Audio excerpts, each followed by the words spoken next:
और जैसे जानकी को साथ में देखा, राम से कहने लगे धीरे से, बोले जा रहा है? आंख में आंसू लेकर के राम कहने लगे जाना तो पड़ेगा, जाना पड़ेगा बेटा, पर तुझे पता है तू चला जाएगा तो मेरे प्राण चले जाएंगे। तू चला जाएगा तो मेरे प्राण चले जाएंगे। नहीं पिताजी ऐसा मत कहो, मैं वचन का पालन करने के बाद 14 साल के बाद पुनः आऊंगा, काहे को चिंता करते हो? देखो दुनिया में अगर देखा जाए तो पिता का और बेटे का प्रेम बड़ा पवित्र होता है।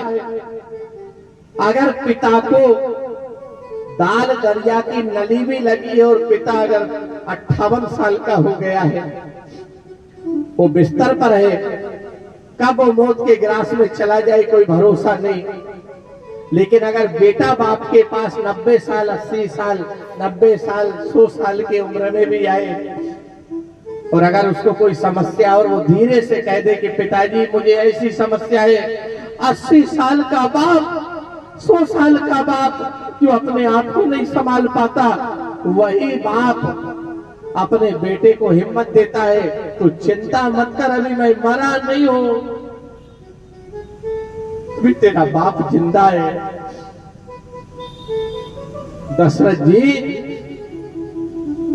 कहने लगे बेटा तू मत जा, सुमंत से कहा एक काम करो, मेरी बात भी रह जाएगी, ये भ्रमण करके भी आ जाएगा, 4 दिन इसे घुमा फिरा कर रथ में ले आओ। सीता जी को देखा, सीता जी को देख करके आंख में आंसू आ गए, अपने पास बुलाया, बेटा इधर आ मेरे पास। अपना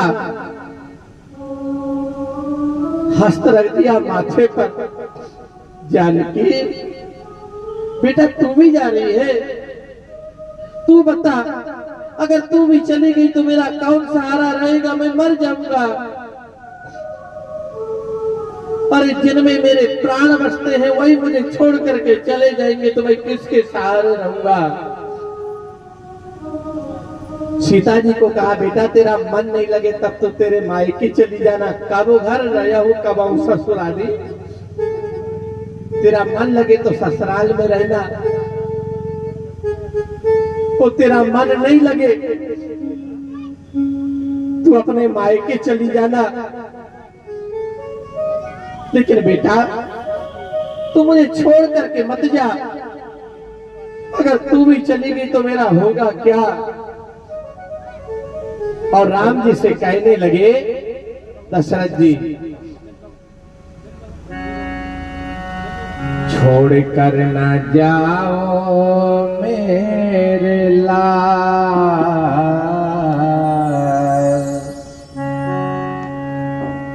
छोड़ कर न जाओ मेरे लाल, तुम बिना कैसे जीऊंगा मेरे राम रे, छोड़ कर न जाओ मेरे लाल हो। तू भी चला गया तो कैसा जीवन निकलेगा बेटा समझ नहीं आता। जाओ 14 साल कैसे व्यतीत होंगे, कैसे जीऊंगा मेरे लाल रे, छोड़ कर न जाओ मेरे लाल।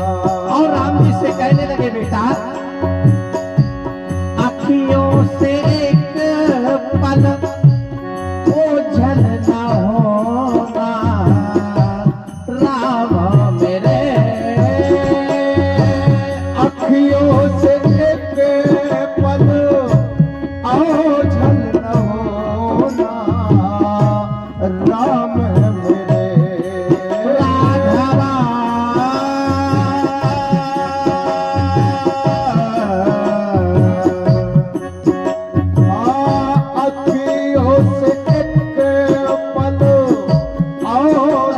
कहे बेटा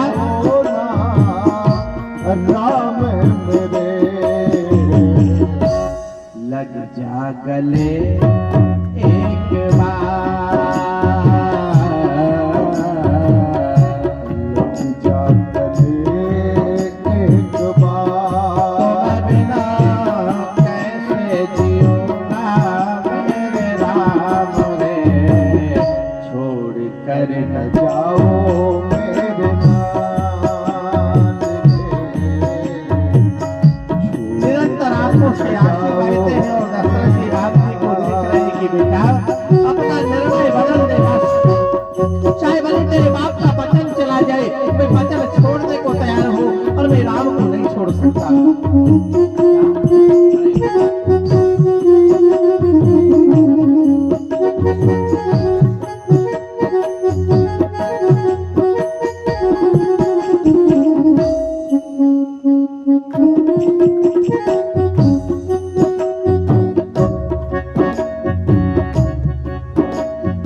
राघव तुम चल दिए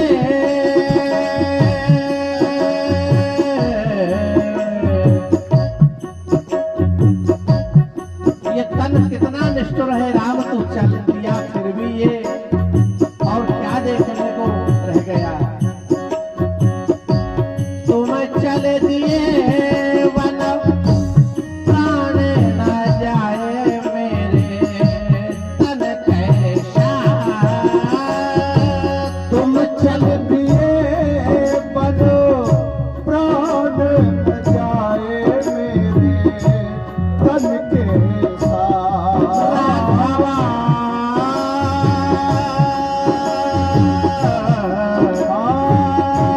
तुम चल दिए बनो प्राण न जाए मेरे तन के साथ, लौट के आना मेरे पास, लौट के आजा मेरे पास, तुम बिना कैसे जीऊंगा मेरे राम रे, छोड़ कर न जाओ मेरे राम, छोड़ कर न जाओ मेरे राम।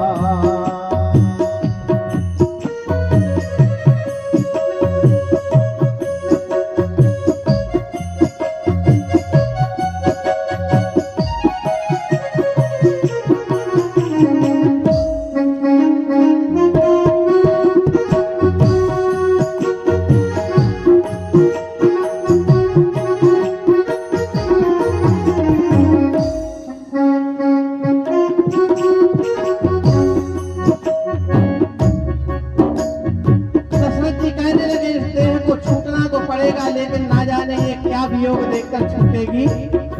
और बेटा अब तो जीने का कोई मन नहीं है, इरादा ही मैंने जीने का छोड़ दिया है। एक दिन खाक के अंदर हमें भी घर बनाना है।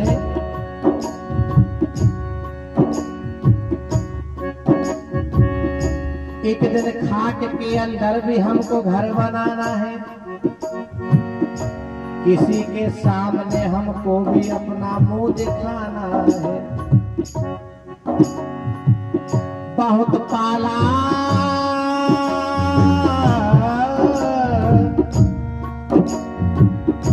पाला पाला,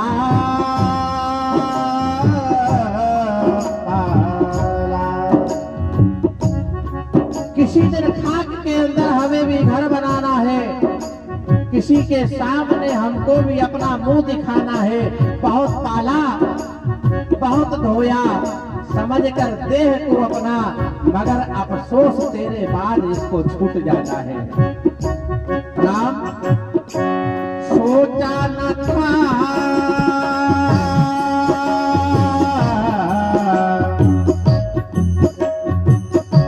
सोचा था क्या और क्या हो गया, मैंने जाना नहीं।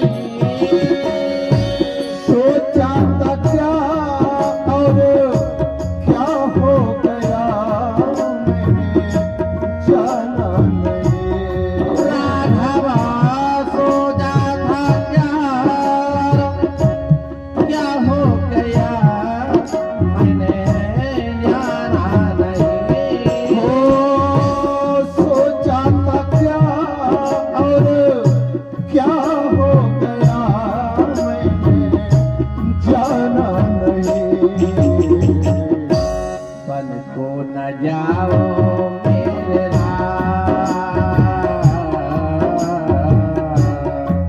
को न जाओ मेरे अब तुम बिना कैसे जियोगा मेरे लाल रे। छोड़ कर न जाओ मेरे लाल। न जाओ मेरे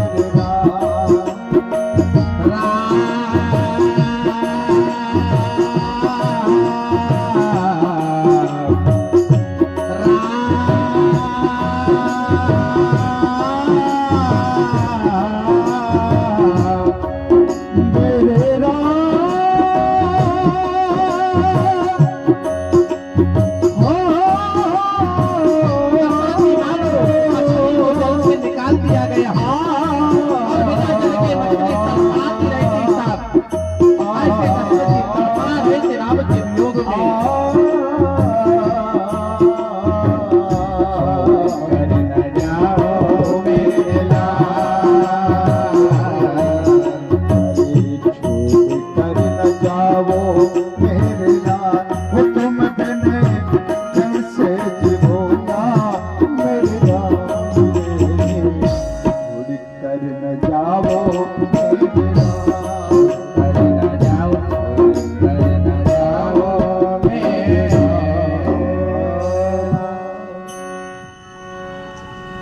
दशरथ जी जैसे बिना पानी के मछली जीवित नहीं रह सकती, बिना मणि के सर्प जिंदा नहीं रह सकता। जल बिन मणि बिन फणि दिम जल बिन मीना। बस वही अवस्था दशरथ जी की हो गई और राम चल दिए। जैसे ही आए अयोध्या के राज दरबार से बाहर आए, गलियों में आए। गलियों में आकर के जितने लोग माला फूल लेकर के खड़े थे सबको पता लग गया। सारे लोग केकई को दोषी मानने लगे और सब कोसने लगे, अरे केकई तुझे क्या सूझ गया, ये तूने क्या कर दिया,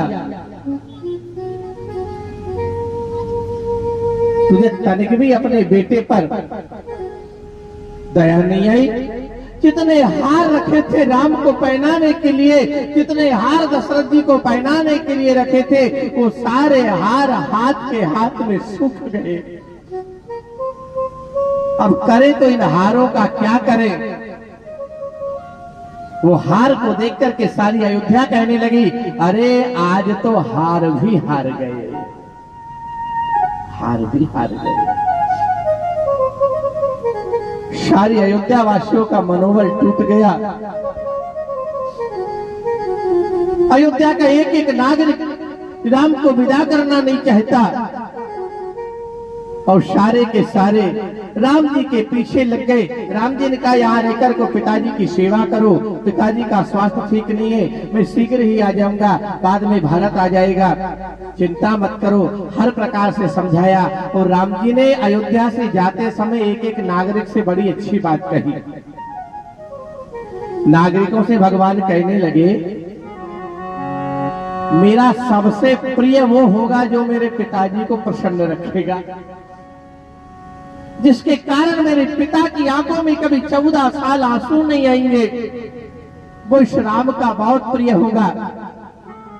लेकिन अयोध्या वाले कहने लगे, बोले यहाँ रहेंगे तब तो, आपके बिना हम अयोध्या में नहीं रहेंगे। यहाँ का हर एक घर राम के बिना घर मसान परिजन जन भूता। राम जी के बिना अयोध्या ऐसी लगती थी जैसे अयोध्या में नहीं आए शमशान में आ गए। हर एक घर में ऐसा लगता है कि मनुष्य नहीं रहते, डेरा भूतों का हो गया है। हर एक घर भूत का घर लगने लगा, सारी अयोध्या शमशान बन गई। और राम जी के पीछे पीछे सब चले। और चलते चलते राम जी ने बहुत मना किया, पर कोई रुकने को तैयार नहीं, प्राण त्यागने को सब तैयार हैं। कहां तक चले? बाबा ने बड़ा सुंदर चित्र खींचा गौरस्वामी तुलसीदास जी ने। राम जी आगे, मैया पीछे, लक्ष्मण जी उनके पीछे और सारा समाज पीछे। बाबा ने लिखा, बालक वृद्ध बिहाई ग्रह लगे लोग सब साथ, तमसा तीर निवास किया प्रथम दिवस रघुनाथ। आज पहले दिन भगवान तमसा पर पहुंचे। भगवान थक गए थे, 2 दिन से नींद भी बराबर नहीं हुई। जितने नागरिक थे तमसा पे जाकर के जहां जैसी जगह मिली सब के सब सो गए। राम जी भी सो गए, मैया भी सो गई, लक्ष्मण जी सो गए, सुमंत जी महाराज भी सो रहे थे रथ के पास। दशरथ जी ने कह दिया था कुछ दिन रथ में घुमा के लाओ, तो बात टाली नहीं गई। रथ के पहिए के पास बैठ करके सुमंत सो रहे थे। आधी रात को सुमंत को भगवान जागे तो जगाया। सुमंत जी, हाँ सरकार, ये जितने लोग हैं ना, ये अभी सब सो रहे हैं, तब तक हम थोड़ी दूर निकल जाते हैं, क्योंकि अगर ये जाग गए तो मेरा पीछा नहीं छोड़ेंगे, जहां जहां जाऊंगा वहां जाएंगे। रथ को तैयार करो। सरस्वती मैया को यहाँ भगवान ने पुनः एक बार याद किया है, मैं संकेत करा दूं आपको। देखिए, एक बार तो जब राम जी का वनवास हो रहा था तो सरस्वती गई थी पूछने की आपकी क्या इच्छा है। सरस्वती मैया को पुनः तमसा में याद किया भगवान ने, और भगवान सरस्वती से कहने लगे, अरे मैया, जब इतना सब कुछ किया तो थोड़ा सा तो और काम बना दो। सरस्वती ने कहा, सरकार पूरा जीवन हाजिर है हमारा, बताओ क्या काम बनाना है। राम जी कहने लगे, बोले थोड़ी देर के लिए ये सारे लोगों को गहरी नींद में सुला दो। ये उड़ जाएंगे तो मेरे पीछे दौड़ेंगे, मैं किसी को ले जाना नहीं चाहता, थोड़े समय इनको गहरी नींद में सुला दो। सरस्वती कहने लगी, बोले 1-2 घंटा सुलाना है कि नींद की गोली दे दे इकट्ठी है? अपने पास इकट्ठी सुलाने की भी टेबलेट है, लक्ष्मी के सरस्वती कहे। हाँ, राम जी कहते हैं थोड़े कम पावर की देना। कितने कम पावर की? बोले जितने में हम श्रृंगवेरपुर पहुंच जाए बस इतना ही पावर देना है। हम इधर से गए और ये चाय वापस उठाए, और उठा करके सुमंत्री को भगवान ने कहा, रथ में राम जी बैठे, जानकी मैया बैठी, लक्ष्मण भैया बैठे, और रथ चला। ऐसा चला रथ के रथ की चकीले भी नहीं समझ में आई। राम जी स्वयं कहने लगे, कोई हमारे रथ के पहियों को देखना नहीं चाहिए, नहीं तो ये पहियों के सहारे आ जाएगा। बाबा लिखे, कह खोज मार रथ हाके होता, खोज मारे रथ हाके होता, खोज मार रथ हाके होता, खोज मारे रथ हाके होता, आना उपाय बनहि नहीं पाता, आने उपाय बनहि नाही पाता। और जैसे ही रथ चलाया तो चमत्कार देखिए रथ का। राम जी विराजमान है, मैया विराजमान है, लक्ष्मण जी विराजमान है, सुमंत जी ने रथ चलाया, और जैसे ही रथ चला, सीता सजीव सहित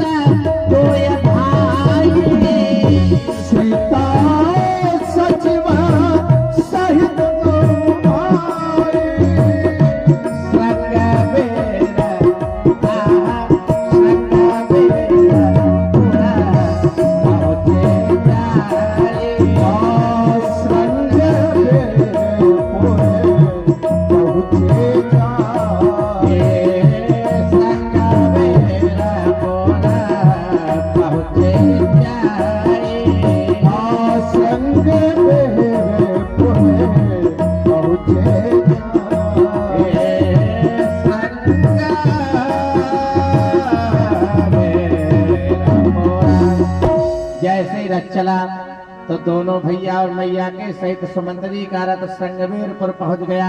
श्रृंगवेरपुर के राजा है निषाद। ये भीलों के राजा है, भीलों का गांव है, छोटा सा गांव है, पर मन के बड़े सच्चे लोग हैं यहाँ। जैसे ही यह सुधि को निषाद जब पाई, निषाद जी को जैसे ही सूचना मिली राघव आए हैं, तुरंत कहते हैं द्वार पर पहुंच गए, गांव के द्वार